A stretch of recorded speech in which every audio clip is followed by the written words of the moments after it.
It's that time of the week again. It's the match preview. Manchester United versus Brighton. Choo-choo! All aboard that deluded train for the 3 points on Saturday. You know the drill by now. Get involved with your opinions in that comment section and smash that like button to help support the channel. I'm getting a growing sense this week of optimism amongst the Webby and O'Neill community that we'll get the 3 points on Saturday. If we take the 3 points on top of the 6 we've already gathered in the last 2 games, going into that Forest and Spurs away game, fans could start to believe. I don't want to downplay this game too much. It might sound a bit wild out there to some people, but I think this is going to be a tougher game than what we faced at Anfield last week. I mean, we've only won 1 in the last 7 meetings head-to-head against Brighton. They've only failed to score twice in the last 24 away games in the Premier League. Danny Welbeck at the moment is haunted us in the past. He's scored a brace the last game against Newcastle. So this is a team that are our bogey side, so to speak. So it's going to be a tough one. Yeah, it's going to be a tough one. They are our bogey side. I don't know what's going on with this Brighton when they play Man United, but United can't seem to stand up to them. Listen, what you want to see straight from the off is United to disrupt their passing game and disrupt it early. Amorim and the players, they will be focused. They know how tough it is. These are no mugs. We know that. They play out from the back. So what you want to see is United on the front foot. Yeah, Brighton unbeaten in the last 5, but Manchester United have won the last 3 in a row at Old Trafford. And you're talking about Brighton there. It's the athleticism in the team, the speed as well. And they can switch it from that 4-2-3-1 into a 4-2-4. That's how attacking and direct they can be. Yeah, well, listen, they're a dangerous side. We know that. But what you've got to say to yourself as a United fan, it's vital, and I mean vital, we take something from the game. It wouldn't be a disaster getting a point. My worry is the last 20 minutes. Do we go for it? I think you've got to look at it and say, hey, I'm happy with the point. If we get an opportunity, fine. But what you don't want to see, if it's drawing with 20 minutes to go, see United go gung-ho and then take nothing from it. That would be a disaster. Yeah, I've seen a few comments over the last 24 to 48 hours talking about the starting 11 for Manchester United. Little difference of opinions out there, and I think amongst me and you as well, yes, in what he chooses here. But let me know what you think first. Well, listen, we should expect changes. I don't recall a time when he's played 11 players and then the following game he's played them on. Now, I might be wrong, but I always seem to think, God, he's made another change. So I expect changes. I expect United to be pushing forward. So I expect Sesko to play. I expect United to disrupt them at the back. That's where they start the football. That's where they gather the momentum. And that momentum comes right through our midfield. We've seen it time and time again. So United need to be on the front foot. I think Sesko should be up there. That's where I see the change. Yeah, I'm looking at obviously the last game against Liverpool. Going into this game, why change a winning side? That's my preference. And the big thing for me is, and we've discussed it this week, is mentality.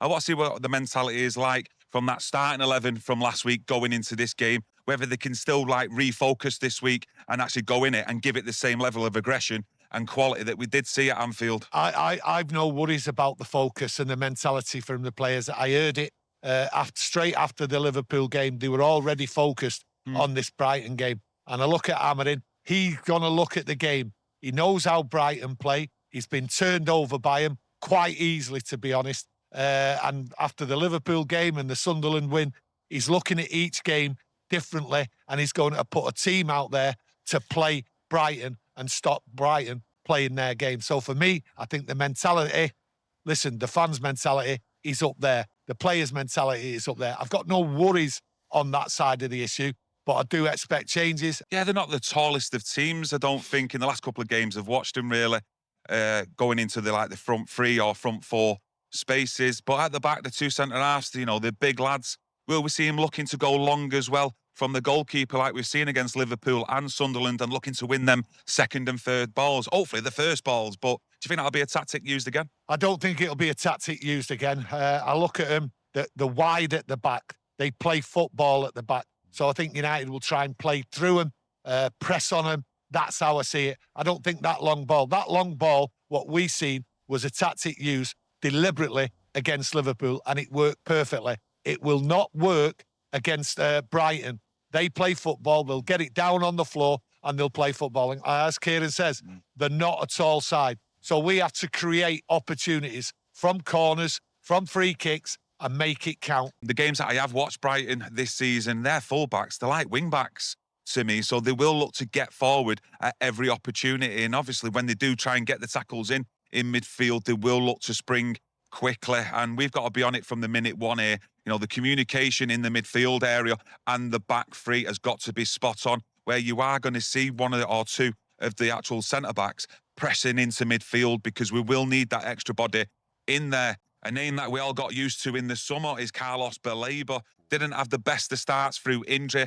His actual manager come out saying that his head had been turned by Manchester United and it resulted in some poor performances. I watched him in the game against Wolves away a couple of weeks ago. He looked all right, he looked decent. But do you expect him to start in this one? I expect him to start, yes. Baleba was a target in the summer. Too much money. United weren't going to pay it. He could be a possible target further down the line. But what I want to see, if he is definitely a target for Man United, you want to see a strength of character. You want to see him perform. We don't want him to see him on a winning side. No, we don't want to see him on a winning side, right? But if he is going to be a Manchester United player, and United are going to target, you want to see him not be overawed by coming to Old Trafford. And if his head was turned, you want to make sure that he has got the strength of character. So for me, have a good game, but don't be on the winning side. I won't mind if you get a rating of 2 out of 10 in this game, Carlos, and then whatever you do in the remaining games, that's up to you. And they've got to overcome their passing game and not get caught. If the ball goes behind the wing backs and they're stood still, which we have seen time and time again, where they get caught out and they don't chase back, I think that could be the problem. So that's something I'm going to keep an eye on. But I've got to look overall where we are as a football club. We've got 6 points. We're in a position 9.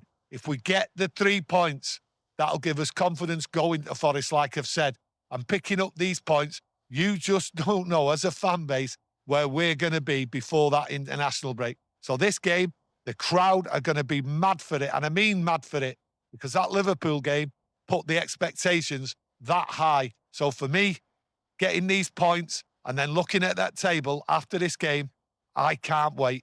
Yeah, it's going to be interesting to see the matchup, the heads-to-head as well, in midfield with Carlos Baleba and Bruno Fernandes. And like I say, Bruno Fernandes this season, the chances created going forward, I mean, it's been good from Bruno, as you expect. It's just that defensive side of things. With him, is it going to be Casemiro and Agata? They've got to be switched on because they're a quick football inside this Brighton. And I do expect a very good game for a neutral on Saturday. But let us know what your thoughts and opinions are. I'm going for what scoreline? I'm giving a scoreline this week. Or should we give one? No, I'm going 2-1, me, because 2-1. if there's one thing about Brighton, they score regular when they play away from home. So 2-1 for me. I'm going 3-2 Manchester United. Let us know what your score predictions are in that comment section. And like I say, there's a lot of confidence here amongst the Webby and O'Neill community this week. We're confident, as you can see. And let's go and get that 3 points on Saturday. Thanks for joining us, everyone. Get involved with your opinions in that comment section and smash that like button for a Manchester United win. See you again tomorrow. Thank you. Thank you.